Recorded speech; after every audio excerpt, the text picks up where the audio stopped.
exotic title, but it certainly is descriptive of what we're going to talk about today. My name is Alison Goebel, and I am the Executive Director of the Greater Ohio Policy Center. We are a nonprofit research and policy organization that helps communities around the state revitalize, and thus helps the state revitalize. Legacy cities are a primary interest of ours, and so we're lucky today to have leaders and staff members from 3 of those cities talking to us today. So we at Greater Ohio pulled together this webinar because we've been learning about how communities around the state are thinking about programming their ARPA funds. And no one community is like another, and everywhere we've gone, either virtually or the few in-person meetings that we've taken around the state this summer, everyone has said, we think this is our plan, but we still are kind of waiting for the final rules. So, we hope it qualifies. So, today what we're going to hear about is where communities stand as it is today. No one knows, of course, what the final rules are going to look like, but as it is, we've been really impressed by the community planning that's been going on and community engagement that's been going on. And so we wanted to take a moment, sort of this like midstream moment to learn about how peers are proceeding, and thought we'd offer that to our audience members. So we've invited today, as I said, staff from 3 cities who are helping shepherd through that process. And we thought, we'd hear straight from them what's going on. So today we have the honor of hearing from Todd Kinskey, who is the Director of Planning, Neighborhoods, and Development at the City of Dayton. We have Max Upton, who is the Director of Building, Housing, and Planning at the City of Lorain, and Shannon Meadows, who is the Director of Community Development at the City of Springfield. Before we go any farther, I do want to acknowledge that this panel, which Greater Ohio pulled together, does not adequately reflect the racial and ethnic diversity of our state. We did issue invitations to several leaders who would help us better ensure that representation and inclusion of perspectives, but unfortunately, scheduling didn't work out. That said, this is my public recommitment to work harder to really fulfill the goals of inclusion and racial equity that Greater Ohio has set forth. So I do want to acknowledge that we need to continue to do better on that. Before we jump in, let me address just some final housekeeping. So as you heard, this is recording. That is so that we can have this available afterwards. Tell your friends. If you weren't able to make it, it'll be available on our website later today or tomorrow. Again, as I asked earlier, if you are not presenting, please turn your camera and audio off just to minimize interruptions. We're going to run this by having each of the speakers talk and then opening up a question and answer period at the end of the webinar. So that'll be the last 15-20 minutes or so, because we figure there will be a lot of questions. As folks are speaking, feel free to drop questions into the chat box. I will be collecting those and monitoring that so that we can bring those forward during that question and answer period. There are no slides, so there will be no slides to be shared later on.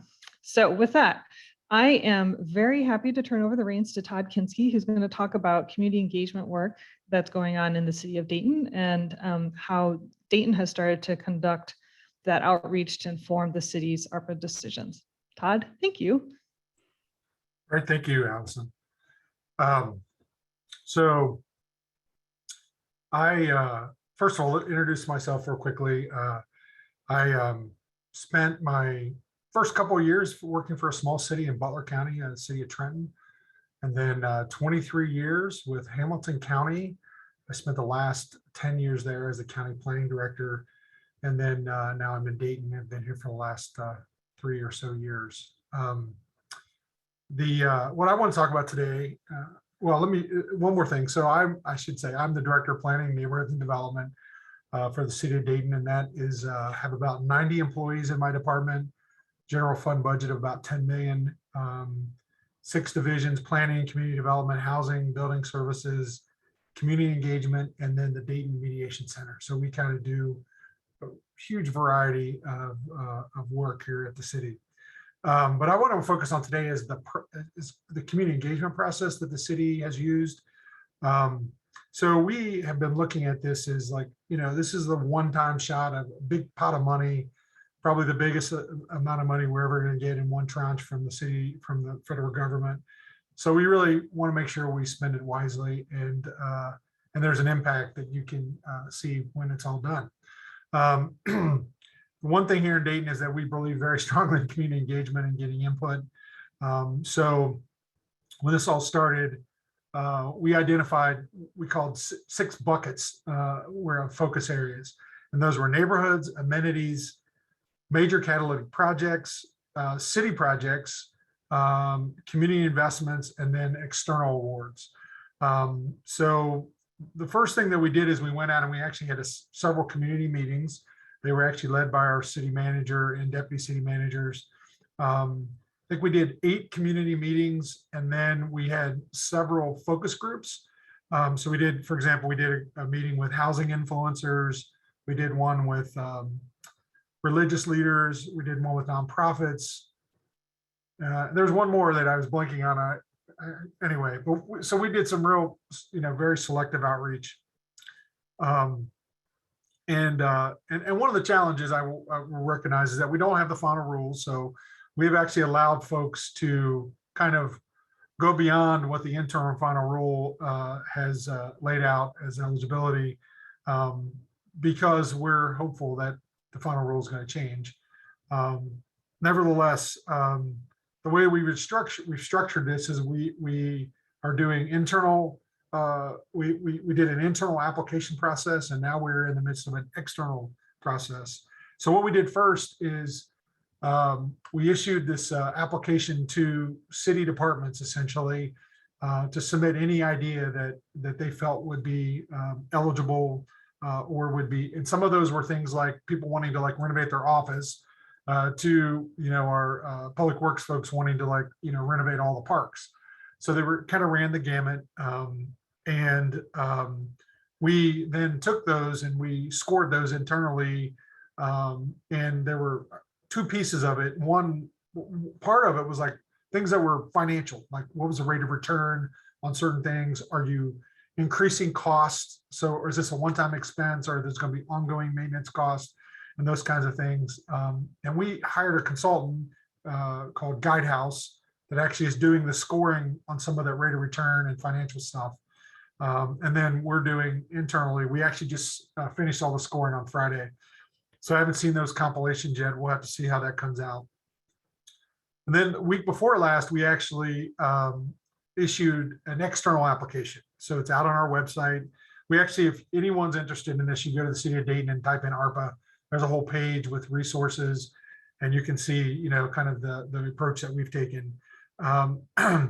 And with these external applications, we really not put a lot of reins on those. So I think they're going to be very broad. I mean, we have folks who are doing housing projects and they have a gap and they're going to apply. But I think we're also getting community projects. We're getting projects from nonprofits.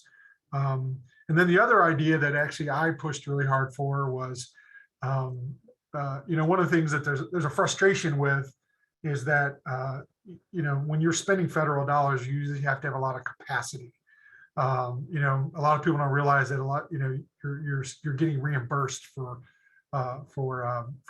you spend the money, you get reimbursed by the city gets reimbursed by the feds. This is a little bit different because we have the money. So I don't know that I'm fully aware of the spending requirements yet, but nevertheless, people will have capacity problems in spending the money. And so we added a category of just like big ideas. So, or I think it ended up being called the idea box.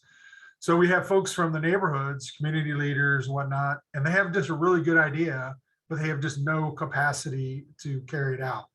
And so we're letting folks submit those so that we can then vet those and figure out how do we, is there an organization that could carry this out? Is this something the city could complete? But generally speaking, we're going to be putting from how things are unfolding right now, it looks like money is going to end up in 3 big categories. And one is the revenue recovery piece, which we're still measuring that, and we won't know, the actual revenue loss until the end of the year. And then there's going to be the internal stuff, the stuff that the city does. And then there's going to be external awards that we're giving to external partners. One of the things I really pushed, the city manager really pushed our staff on was this notion of being transformational.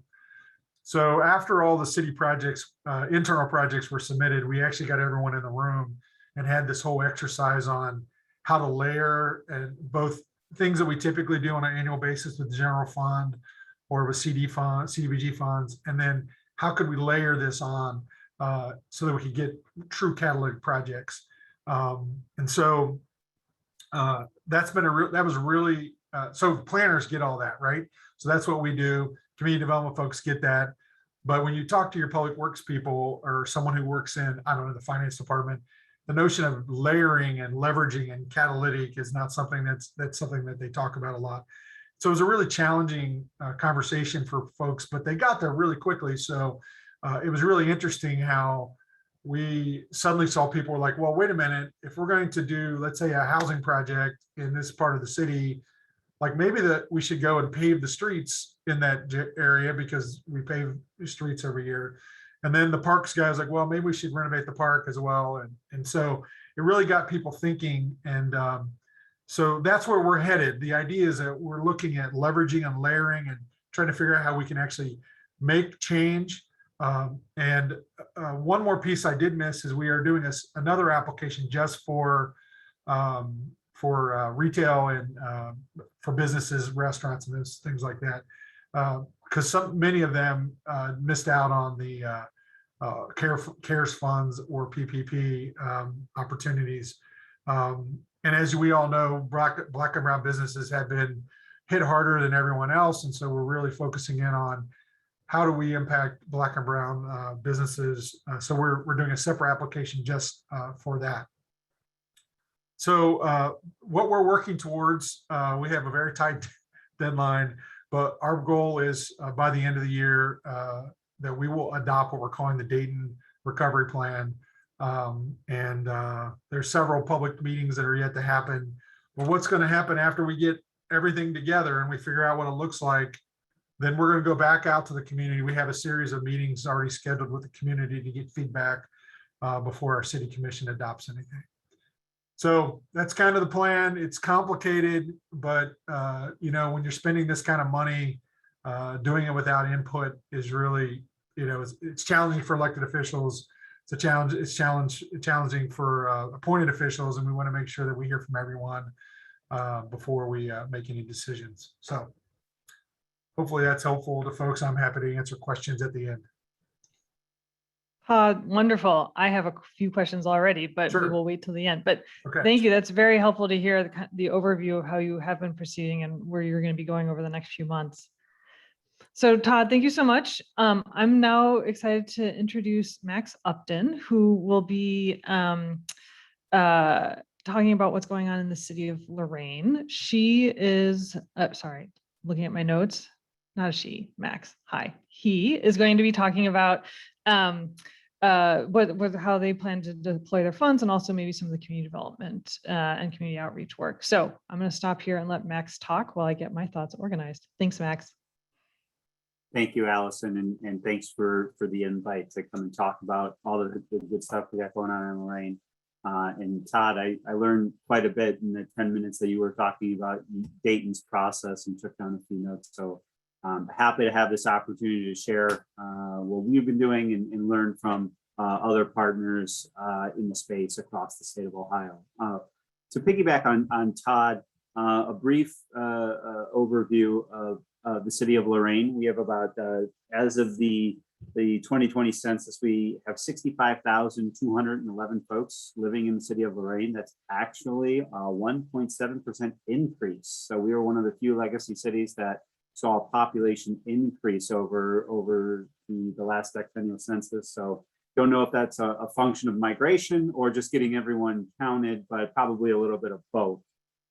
So we are now the 9th largest city in the state of Ohio. Our ARPA allocation is $32,400,000, which is actually larger than our entire general fund for an entire year. So much like Todd said, we view this as a once in a lifetime investment in catalytic type development, catalytic type projects.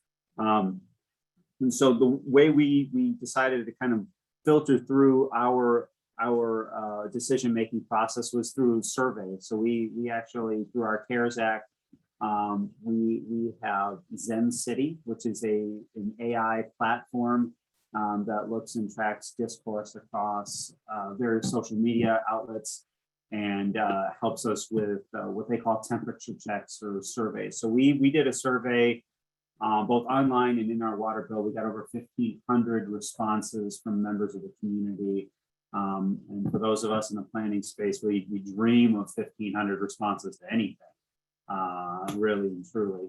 But the number one thing that citizens identified is a trend that we're seeing across the nation, and that is the epidemic of gun violence in communities. We've seen 11 homicides in the city of Lorain this year, which is a record already, and we still have 3 months to go. It either is a record or it's tied for a record. So the police chief has put forward an aggressive plan to employ a street crimes unit to combat gun violence. The Department of Justice says the manning of our police department should be around 140 officers. Right now, we have 103, 104 uniform officers, so we're significantly undermanned in our police department. And combating street crimes was identified as the #1 priority based upon our survey. The other strategy that we've been employing with our ARPA funds as we've been moving forward is we've been taking a look at the landscape of federal grant opportunities and state grant opportunities, and much like Todd said, identifying the projects that we want to see move forward and basically utilizing ARPA funds to backstop projects. So we have a handful of grant applications in the EPA. We have grant application in with the Outdoor Legacy Recreation Partnership to increase outdoor recreation facilities. One of which is our Campana Park, where we want to invest a significant amount of money into sprucing up that park for our high school baseball team, for our girls softball team, ad football fields, soccer fields, all of those sorts of things. And so that's one avenue. We're also looking hard at brownfields. As we know, we've taken through our GIS department and we've layered our qualified census tracts map over top of where our catalytic brownfield sites are. And two sites in particular, one of which is the pellet terminal site. And for those of you that don't know, that's right at the mouth of the Black River. It's a waterfront brownfield site that also happens to be in the qualified census tract. So we've been taking a hard look at the regulations with respect to environmental remediation. So specifically, the regulations state that you could presume a benefit underneath the ARPA regulations if you're doing environmental remediation in qualified census tracts. So we're looking hard at lakefront development and prepping our prime lakefront 30-acre publicly owned development site for redevelopment. In the center of the city, we've been working hard for about a year planning for the redevelopment of a former manufacturing site known as the Stoveworks site. For those of you that don't know, Magic Chef is the surviving entity of Stoveworks, and they actually used to manufacture ceramic stoves about 100 years ago, right in the middle of central Lorain. So we took possession of the property a number of years ago, demolished it under our nuisance laws, and there's still quite a bit of environmental contamination that needs to be cleaned up there. And we have a planned affordable for sale housing for that particular neighborhood. We want to deliver real equity in terms of buying down the cost of homeownership for those where it's traditionally been a barrier. And we want to pair that with our existing community development block grant programs, specifically our down payment assistance. So if we could, our goal is to, like I said, buy down the cost of development on the developer side to deliver a product that is a lower cost to the buyer, paired with our down payment assistance. So when we talk about racial equity, we're talking about delivering real equity in terms of wealth building opportunities with respect to the Stoveworks site. So that's a site we've been working at for a little over a year now. And we have 70 units of housing, 3-4 bedroom housing between 12 and 1,500 square feet that's planned for that particular site. So we're looking at doing and aiding an affordable housing site there. We also have another housing site in South Lorain that, due to material costs and supply chain shortages, became unfeasible. And so we're looking at another affordable market rate for sale project in South Lorain neighborhood. Both neighborhoods have not seen new housing development in a generation. So we're looking at providing or aiding generational investment with respect to housing in those particular areas. Another project that we're really excited about is, unfortunately, only 68% of our households in the city are served by a broadband connection. And for a city of our size, we're actually the most digitally disconnected city of our size in the United States. It's an unfortunate designation that we have. And the mayor has been committed to working with our schools and our internet service providers. And his goal is to utilize ARPA funds in partnership with schools and the county to deliver internet to every household in the city of Lorain. And that's something that he's staked out in reducing the digital divide is crucial in terms of academic achievement, but also workforce development and business attraction.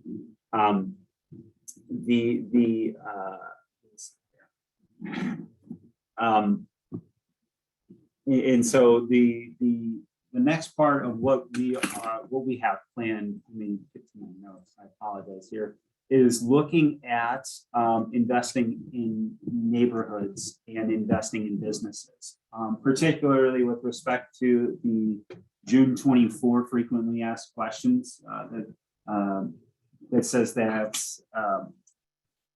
investments to improve the built environment in neighborhoods can be presumed benefits in qualified census tracts. They specifically give the example of facade programs. So we have an existing facade program, a storefront renovation program, for those of you that are familiar with the way that Cleveland has implemented their storefront renovation program with CDBG. Our CDBG storefront renovation program requires a 50-50 match with CDBG and owner equity. What we are thinking about doing is taking the owner equity match and utilizing ARPA funds so that owners have existing working capital to make other investments in their business, and sprucing up storefronts and underutilized buildings in underserved neighborhoods. We also are looking at the same type of investment with respect to our housing stock and what we've called the CDBG and home program double ups, which would essentially take our home repair program and double the year eligible costs. So our home repair program caps out at $15,000. That's funded by CDBG. We're talking about matching that dollar for dollar with ARPA. So if you get $15,000 of eligibility with CDBG, we match it with $15,000 with ARPA, and we're able to do fix and renovate systems that CDBG can't touch. The reason why we're wanting to do that is twofold. One, it's the right thing to do, and two, we have a housing study that was done by the Maxine Goodman within College at Cleveland State that kind of identifies our housing stock's most critical need is investment in rehab, because we have a lot of seniors that own their homes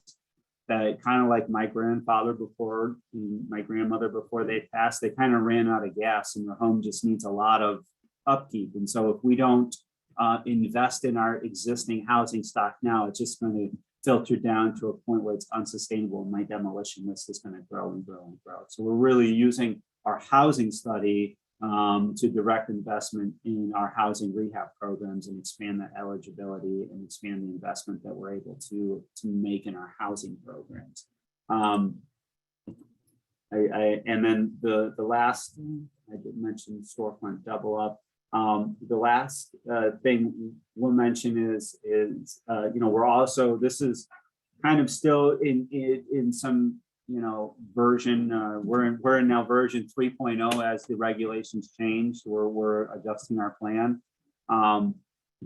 we're looking at crime through a community development lens as well.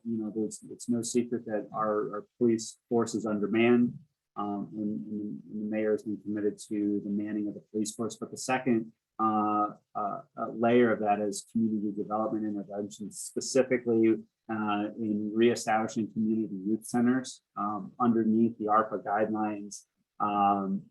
Youth violence interventions are eligible expenses. So we've taken a look at and preliminarily identified, where are the existing buildings that could be rehabbed that are within a 10-minute bicycle ride, i.e. about 1.5 miles. Usually you can cover 1 mile on a bike in about 6 minutes or so. So 1.5 miles bicycle ride of most of the denser neighborhoods throughout the city. So we're looking at the possibility of creating or investing in youth centers that provide safe spaces for youth to come do after school activities, have access to mentorship, have access to computers and the internet, indoor gym facilities. The mayor's big push is also on esports, because I guess esports is bigger than the NFL. Who knew that? Not me, but we're working with the Boys and Girls Club on expanding our esports in community spaces to provide safe spaces for our youth, so they're not out doing, getting into trouble and doing those sorts of things that lead youth down the wrong path. So that's what we have planned for now. As with everything else, as the regulations change, we take a critical look at everything and see if we have to adjust things. And happy to answer. I will say one other thing is we're looking at ways in which we can utilize vacant parks. So the city of Lorain has 56 parks in our city. Our park budget is very minimal, and we're looking at activating underutilized parks from passive recreation spaces to active recreation spaces, and through a potential partnership with an organization like Western Reserve Land Conservancy, doing some community engagement on how we can turn passive patches of grass, because our old zoning code, for those planning nerds, circa 1930, 1940, 1950, required that if you put in a new street and new housing in the city of Lorain, you had to put a public park in, which was well-intentioned at the time, but you fast forward 70 years and we have 56 parks to maintain and upkeep, and some of them are nothing more than a patch of grass in the middle of the neighborhood. So we want to create active recreation spaces in all of our neighborhoods, proximate within walking distance. Because outside of those neighborhood parks, we have about a handful of the big ticket parks, if you will. So we are taking a hard look at that as well. And happy to answer any questions, and thankful for the GOPC for putting this together into the invite. Max, thank you. Oh my goodness. Lorain has lots going on. It's going to be so exciting to see all of these investments roll out over the next few years. Max, thank you so much for outlining all that. And I did see a question come through that we'll get to during Q&A. So thank you, Max, and welcome Shannon Meadows. Shannon, I know you guys are very busy in Springfield too, so I'm looking forward to hearing what you all have been thinking about starting to plan, and any community engagement work that has also occurred under your watch. Thanks, Shannon. Thank you, Allison. Good morning, and thanks for having me. So I'm excited to tell you a little bit about Springfield and how we're going to utilize our ARPA funds to address a pressing matter many of our legacy cities are facing here in Ohio. As you may know, Springfield is a post-World War II industrial boomtown, and like many of your communities, industry disinvestment more than 5 decades, really I feel like it's going on 10 decades ago, still plague our community. But in Springfield, we kind of are a stubborn bunch, and with tenacity and determination, the community, the mayor, city manager, leadership, nonprofits, etc., just are absolutely refusing to give up on the dream of a better life and stronger neighborhoods. But The lack of affordable housing has been a problem in our city for really more than 2 decades and really approached a crisis level more than 10 years ago. As our community of 60,000 worked really hard to develop sites for new industrial investment, we struggled with housing quality and availability. During the turn of the 21st century, we struggled to keep safety services on the streets as we worked to balance a budget, like many of you, that had been impacted by both federal and state decisions out of our control. Though the base of the economic development approach is really focused on building a strong city, community-wide housing investment was not the priority at that point in time. So fast forward to the end of the first decade of 2020, of the 21st century, and we found our community seriously struggling with most critical social determinant of health, which is quality housing. This was exacerbated by a soft housing market, stagnant home values, and a lack of new construction in the private market. I sometimes point out and remind people that by 2012, the leading housing developer in Springfield was the city's community development department in partnership with Habitat for Humanity. And most of those housing starts were funded by neighborhood stabilization funds. So the idea of a private housing market pretty much didn't exist in Springfield, literally just 10 years ago. Outside of NSP investment, new construction really only happened through low-income housing tax credits and senior housing developments funded by OFA. And then we had a legislative and administrative transition within our city. And we saw a shift in priority beginning in 2018. A focus on legacy neighborhoods and a discerned focus on housing began to come to the forefront. A better understanding of the need for a balanced housing market became common knowledge throughout the whole city. In 2018, it became clear that our shortage of affordable housing was the main contributing factor to our overall churn as a community. Yes, we enjoyed a lot of economic success, including major investments in creation of well-paying jobs. But 70% of the jobs in Springfield are held by persons commuting into town. It became widely understood that to fully develop a thriving community with successful and engaged neighbors, housing development would have to hold an equal footing to economic development. Prior to the economic effects of COVID-19, our community was experiencing a shortage of over 1,200 affordable units. This, along with lack of living wage jobs held by Springfield neighbors, results in a housing cost burden rate of nearly 40% citywide, regardless of income. The housing crisis was becoming visible not only to community development nerds like me, but to housing providers, continuum of care, and then the private market and greater community. A focus on housing investment and reinvestment became a priority in 2019. Then March 2020 came, and the effects of COVID-19 exacerbated our affordable housing crisis. And that crisis got worse in the greater housing market and has created an unimaginable reality in displaced and unsheltered house needs. Today, our community faces that same shortage of 1,200, but we believe that it could have grown over just the last 6 months to a shortage of 2,000 units of affordable housing. The biggest shortage of units being for those with families with children. Our unsheltered crisis, homeless population, has skyrocketed from a pre-pandemic average of 50 persons per month to over 400 individuals being housed in emergency shelter. 40% of those individuals, 160, are children under the age of 17 living in families. And we currently as a community have a shelter waiting list that includes more than 200 individuals each month who need to be sheltered and are not. That waiting list has now been maintained for over a year. So at this point, regardless of who you are, there is no denying the crises at hand, nor the need to significantly invest in affordable housing development and redevelopment throughout our community. So we made the decision that 30% of our ARPA allocation will be directly invested in the housing crisis and homeless crisis responses. This is in addition to our entitlement dollars and our entitlement CV dollars that have come to our community. Over $500,000 will be allocated to the continued emergency shelter response. Our city has invested CDBG, CDBG-CV, ESG, ESG-CV, and every other acronym under the sun that has come forth since 2020 to support the explosion of the emergency shelter need.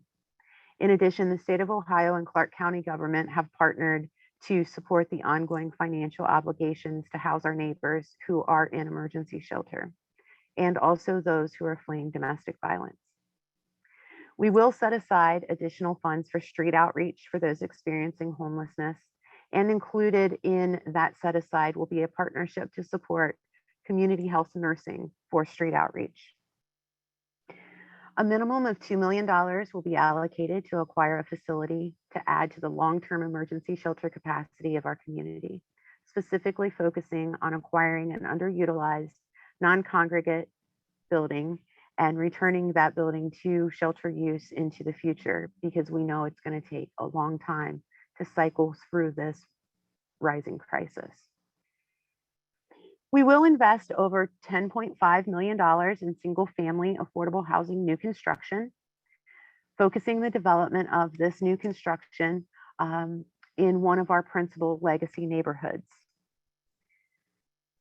We will partner with local nonprofits and housing developers to maximize the use of funds. Obviously, we want to leverage dollars, and we will be procuring those services, much like Dayton.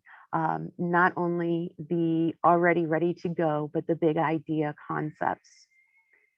We will also set aside over $2 million for acquisition and rehabilitation projects with nonprofit partners, as well as other community development organizations. And we recognize that the rehabilitation of the already built environment is critical to the success of both our legacy neighborhoods and our overall housing market, just like Max talked about in Lorain. This program will come with a requirement to facilitate affordability as our community brings rehabilitated structures back to the market. As we look to the future and balance the realities of our current normal, we also recognize skilled trades programming is critical. We'll set aside a portion of our ARPA funds to partner with our local school district to promote skilled trades training and opportunities as our community prepares to invest in the largest amount of public dollars in new housing development in our history. And then finally, we will be setting aside more than $500,000 for racially and ethnically concentrated areas of poverty to conduct environmental site assessments and demolition activities, paving the way for additional leverage of funds with the State of Ohio Brownfield Redevelopment Program. The focus will remain on underutilized and idle properties located in legacy neighborhoods as we work to create additional access to opportunity, including neighborhood business reinvestment and recreational space. The work that will be supported by ARPA investments, particularly in housing, will be critical. As we prepare for this work, it's important to always tie it back to why. Why investing in affordable housing is important for all of our neighborhoods and neighbors, and how. How does this not only respond to the crisis before us, but position our city for a thriving future? Together with the remaining ARPA investments throughout our community, the city is excited to embark upon a reformation of reality in our built environment. We can't fix all of our problems with these investments alone, but by remaining steadfast in our efforts and staying focused on leveraging these funds with other funding opportunities, we will position Springfield in a much better way. It won't be easy, but like I said, we're a stubborn bunch. Among elected and appointed officials, supported by administrative staff, as well as private and public partners, we will work to develop a course of response to this crisis that is a much more focused and determined plan than as we traditionally work to respond to other disasters that we're usually used to managing. I appreciate your time today, and I'm excited about the questions and answers. And with that, I'll flip back to Alison. Great, Shannon. Thank you. I'm just so inspired by what you all are doing in Springfield. And that was just 30% of the overall funds, right? And you have other plans and development for the rest of it. That's great. Well, we got one question in the chat. Yes, we encourage all 91 of you not to be shy, but to put your questions in the chat. The first one, and then like I said, I have some questions, but the first question that has come through the chat is a question about prevailing wage and if that's going to be a requirement for construction. And I should know this, but I don't. But you all who look at these rules multiple times every day, Shannon, you're nodding your head. So Davis-Bacon prevailing wage requirements will be in place. Is that correct? For The way the construction. city of Springfield is interpreting it is if there is any fuzzy hesitation or doubt, just so that we can continue to move forward with our planning, we will kind of revert back to the CFR and general CDBG type guidelines, and therefore we are planning on Davis-Bacon. Max, you're nodding your head too. I will say, I always say this, and maybe you agree with me or not, I hate when people get too excited about Davis-Bacon, because state prevailing wage is always higher than Davis-Bacon prevailing wage. So 90%, if not more than 90% of the projects that we plan and implement are always going to be Davis-Bacon eligible, or I should say exceeding Davis-Bacon requirements. So don't let that scare good projects away. Thanks, Shannon. Max, did you want to add anything? No, I would just say it's just a best practice to factor that in, because you can always, if it's not a requirement, there's funding that can be reprogrammed. So as a best practice, you should always just assume that Davis-Bacon wages are required and then work backwards from there. Awesome. Good point. Todd, was there anything that you wanted to add? No, I'm just agreeing with everyone. Cool. Okay. Well, one question I had for you all, I mean, it sounds like the cities, your cities and you all and your colleagues on staff are doing great work, that your electeds are really trying to generate input.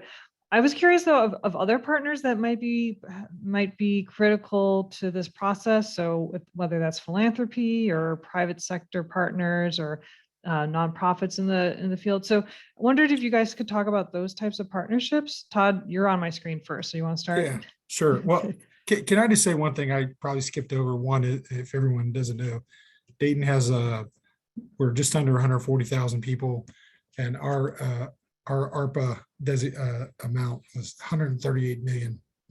So that's why we're sweating on this, because it's a lot of money. I didn't mention that amount. So in terms of partners, probably the best thing I can do is just describe one of the application that I submitted for internal funding. So we went and we overlaid about 10 layers of data. We looked at vacancy and income and race and all kinds of various factors that would indicate the quality of life or the condition of a neighborhood. And we identified 4 critical areas in the city. And we put forth an idea. It was a housing stabilization project that essentially was a parcel. The idea is a parcel by parcel solution. So let's say we have a vacant building. We're either going to demolish it with our money or we're going to rehab the building. And so at that point, our partner is, one of our nonprofits. Or if it's a property that's in foreclosure and we need the land bank to acquire it, so the land bank is a partner. We've talked to Habitat for Humanity that maybe there's someone there that has an income, their income qualified, but they need improvements to their house, so they are helping them repair the house. And then we also talked to the Home Builders Association about building new houses, and so then we would subsidize that new construction at whatever the gap would be. So that was the concept. So, when it comes to housing, we were basically identifying all of the, the typical folks that we would get involved and try to stabilize. But then that's when we're like, okay, but now we're going to pave the streets and we're going to fix the curbs and sidewalks and all that kind of stuff as well. So we're assuming that the projects that are going to get funded are the ones that are going to have the most partners. That's helpful. Thanks, Todd. Shannon, Max, I don't know if you wanted to add on the partnership question, and then some questions are coming in through the chat, so we'll try to make sure you get through those. I will just add in, so when I kind of told the story of Springfield and in my presentation and talked about, the 20 years of housing crisis, that's not unknown to probably everyone on this call or anyone who works in the community development space in a Midwestern state. But really what positioned our community to say 30% of the ARPA dollars, right? Those unprecedented funds, with no doubt, no question, no hesitation, would be directly driven to our housing crisis response, was those partnerships that started in 2018. And, it's just the alignment of the stars, I guess. But our community did create, driven by one elected official and a banker here in town, the Housing Solutions Consortium. And we would not be even dreaming about the opportunities or imagining 30% of this unprecedented dollar being invested directly in affordable housing, if not for those types of partnerships that have now, that consortium has expanded to include private market, but all of the nonprofits who ultimately at the end of the day will be responding to those requests for proposals as we deploy these dollars on the streets for that affordable housing work, as well as the unsheltered housing work that we need to do. So, it's never too late to create partnerships. And in my opinion, it's never too early to create them. Thanks, Shannon. Max, do you want to add, or should we jump to another question in the chat? I just briefly, our biggest partnership has been the schools. And when we're talking about real, I think the biggest game changer, if we're able to cobble it together, is going to be that broadband internet solution. And so the schools have been a huge partner, both in our parks development and also with the broadband. So that's all I have on that. Awesome. I love to hear all these different partnerships. I mean, they're different parties, right? So the first question that we got was, how will CHIP matching ARPA work? Will it be subject to all the regular CHIP criteria or be used in tandem to go back and do more of the ineligible items, etc.? We have other questions if you all want to pass. I mean, it's a good question, and it's fairly technical. I got lost in the technical. Say it again. Say the question one more time. It's also in the chat from Evelyn War Cummings, and it's, how will CHIP matching ARPA work? Will it be subject to all the regular CHIP criteria or be used in tandem to go back and do more of the ineligible items?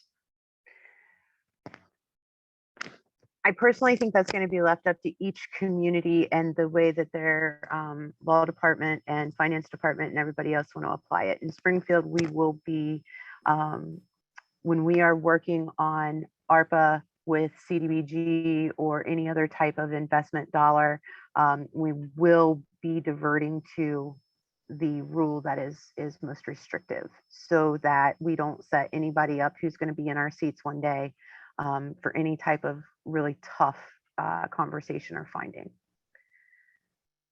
But this is the opportunity to push the limits if you can. So I think it's up to the tolerance level of your leadership. Go ahead, Todd. I was just going to say, document everything you do, because the regulations have had a tendency to change after you've made decisions, and so those emails from headquarters or whatever, just print those things off, stick them in the file, because you never know.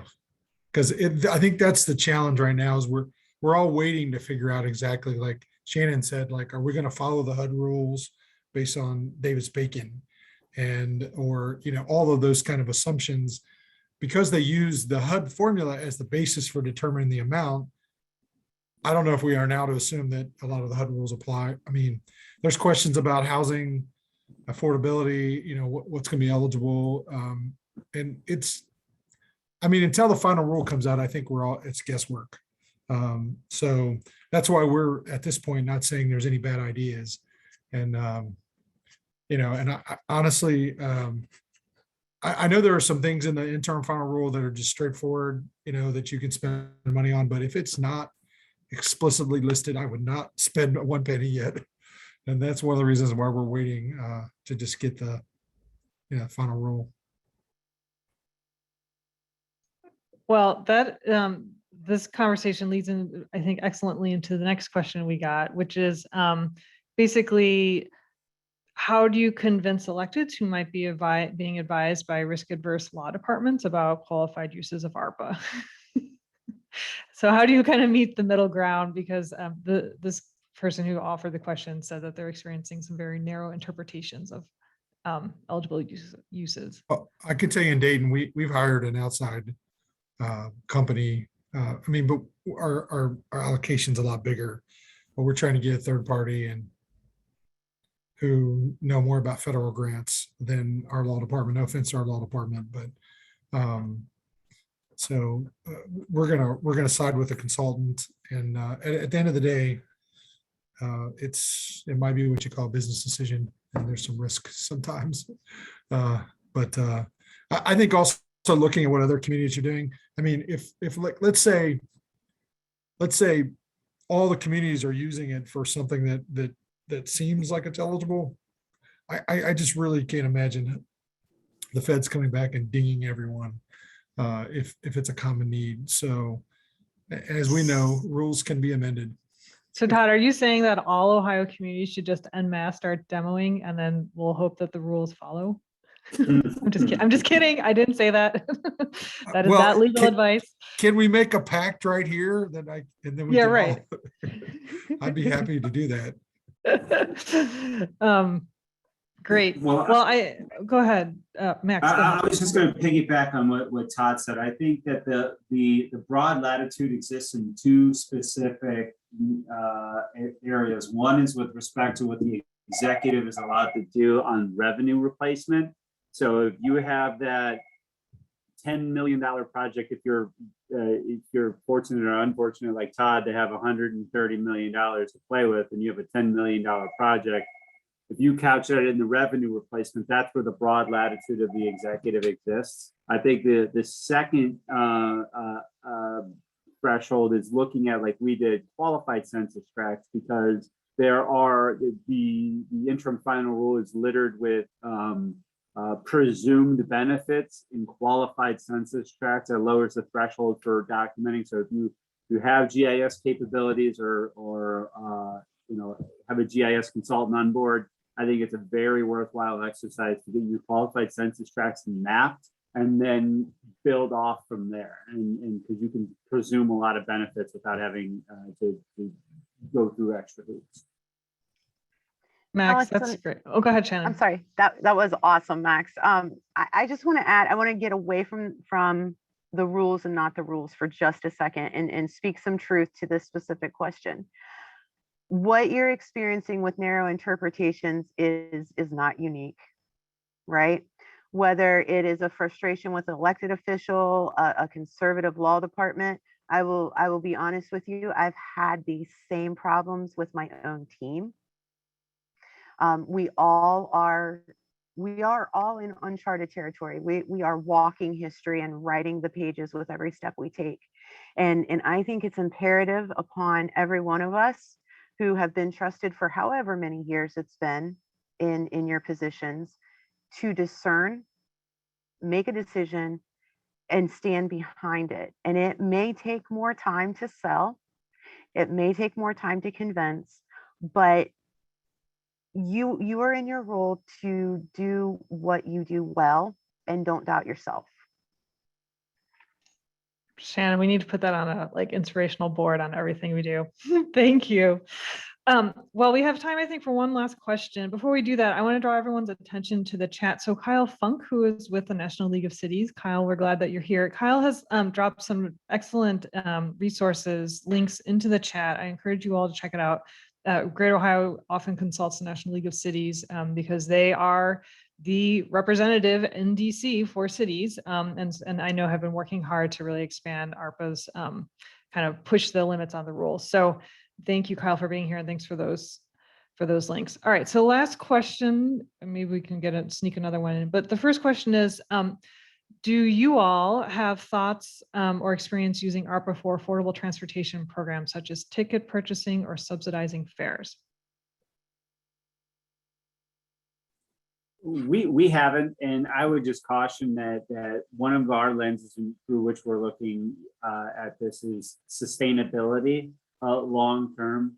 So what happens if the residents that you're assisting begin to rely on that particular pot of funding and it doesn't get sustained by philanthropy or other sources? And so that's why I would caution on sustainability of the project and transformational ability of the proposed project. So unless there's something that comes after 26 to sustain this, I would caution against that particular initiative. I would agree with Max. We're not using it for that kind of activity. Are any of you thinking about using it for bike paths or bike lanes? So that kind of infrastructure type investments? Not at this point in time, because one of the guidances set forth by Treasury is that we're supposed to analyze the extent to which other funding opportunities could be used for ARPA, and we fall under NOACA's jurisdiction. And so transportation for livable communities, bike ped, all of that is, there's a lot of funding from DOT, and there's going to be a lot of funding in the infrastructure package from what we've seen. That, you know, again, I would think big and think aspirational, because bike lanes can be funded by a bunch of different sources other than ARPA. Yeah. Plus, I think until the infrastructure bill is clear, we're steering clear of those things that we assume that would either be funded through that or other sources. Fair enough. Fair enough, Todd. Fair enough. I want to thank everyone, our panelists here for being here. There are some questions in the chat that we didn't get to. Some of them were sort of specific to each panelist. So we'll draw down, we'll save the chat, and that way, you know, we'll try to forward questions and connect you to the questioners. I have asked everyone to fill out a survey so that we can continue to offer high quality webinars at Greater Ohio. But for now, this has been awesome. Todd, Shannon, Max, thank you so much for your time. Really, really appreciate your offering an hour or more of your time to us today. And we got a lot of great comments in the chat and some good feedback already. So with that, we're going to sign off and say thank you to everyone. Have a good lunch and a good afternoon, and we'll talk to you soon. Thank you so much, you guys. Yep.